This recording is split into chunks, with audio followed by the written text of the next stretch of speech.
আসসালামু আলাইকুম ওয়া রাহমাতুল্লাহি ওয়া বারাকাতুহু। আজকে আমরা আলোচনা করব জিলকদ মাসে যে সমস্ত আমলগুলো করতে হয়, অর্থাৎ আপনি এই জিলকদ মাসে কোন আমল করবেন। আমরা সকলে জানি জিলকদ মাস হলো আরবি চন্দ্র বছরের একাদশ মাস। এটি হজের 3 মাসের শাওয়াল, জিলকদ, জিলহজ এই 3টি মাসের দ্বিতীয় মাস এবং জিলহজের জোড়া মাস। জিলকদ মাসের প্রকৃত আরবি নাম হলো জুলকদা। জুলকদা বা জিলহজ অর্থ হলো বসা বা স্থিত হওয়া এবং বিশ্রাম নেওয়া।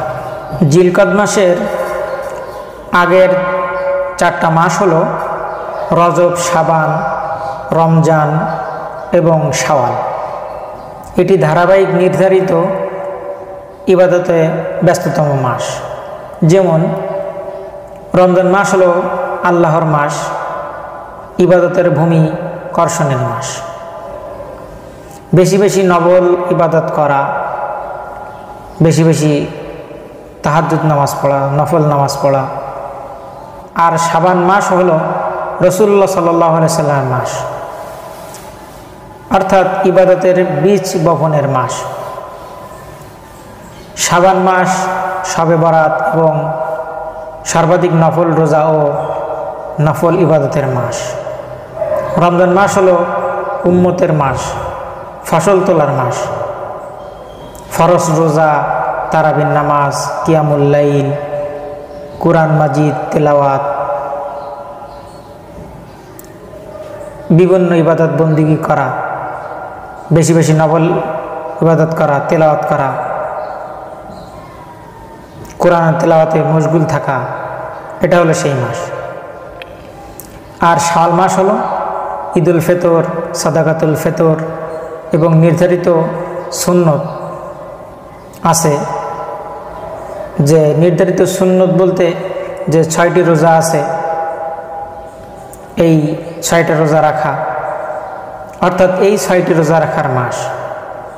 অনুরূপ জিলকদ মাসের পরের 2 মাস জিলহজ এবং মুহররম মাস, এ দুটিকে ইবাদতে ব্যস্ততর মাস। যেমন জিলহজ মাস হলো হজের মাস, ঈদুল আজহা ও কুরবানির মাস। আর মুহররম মাস হলো আশুরার মাস। অর্থাৎ জিলকদ মাসের আগের 4 মাস যেমন ইবাদতে ব্যস্ততায় মশগুল থাকতে হয়, তেমনি জিলকদ মাসের পরের 2 মাসও ইবাদতে মশগুল থাকতে হবে। মাঝের একটি মাস জিলকদ, যেহেতু মুমিন সামান্য বিশ্রামে ফুরসত পেয়ে থাকেন, তাই এ মাসের নাম জুলকদা বা বিশ্রামের মাস বলা হয়েছে। এবার আমরা শুনব এই জিলকদ মাসের বিশেষ আমল সম্পর্কে।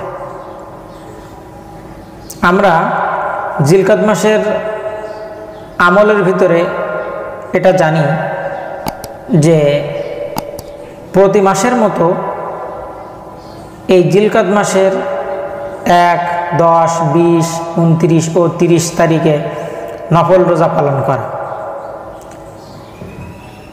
চাঁদের 13, 14 ও 15 তারিখে আইয়ামে বীজের সুন্নত রোজা রাখা। প্রতি সপ্তাহে প্রতি সোমবার ও বৃহস্পতিবার সুন্নতে নববী রোজা পালন করা।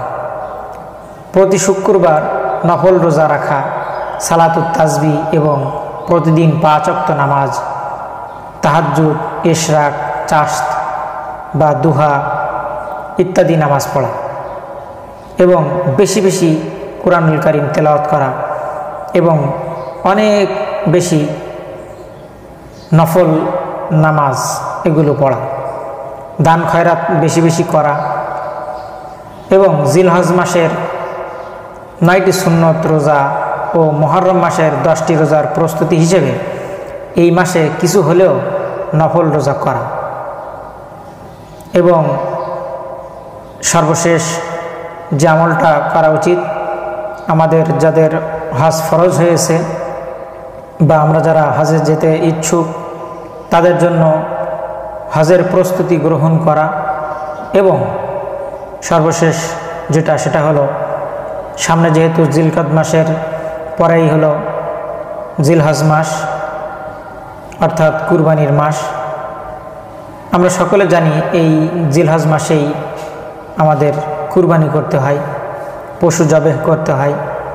তাই আমাদের এই জিলহজ মাসকে সামনে রেখে জিলকদ মাসে আমাদেরকে এই কুরবানির জন্য প্রস্তুতি গ্রহণ করা। তাই আসুন আমরা সামনে জিলহজ মাসকে সামনে রেখে, জিলহজ মাসের এই বড় ইবাদত কুরবানিকে সামনে রেখে, হজকে সামনে রেখে আমাদের আমলকে আরও সম্প্রসারিত করার জন্য এই জিলকদ মাসের আমলগুলো বেশি বেশি করি। আল্লাহ তাআলা আমাদের সকলকে তৌফিক দান করুন, আমিন। আসসালামু আলাইকুম ওয়া রাহমাতুল্লাহি ওয়া বারাকাতুহু।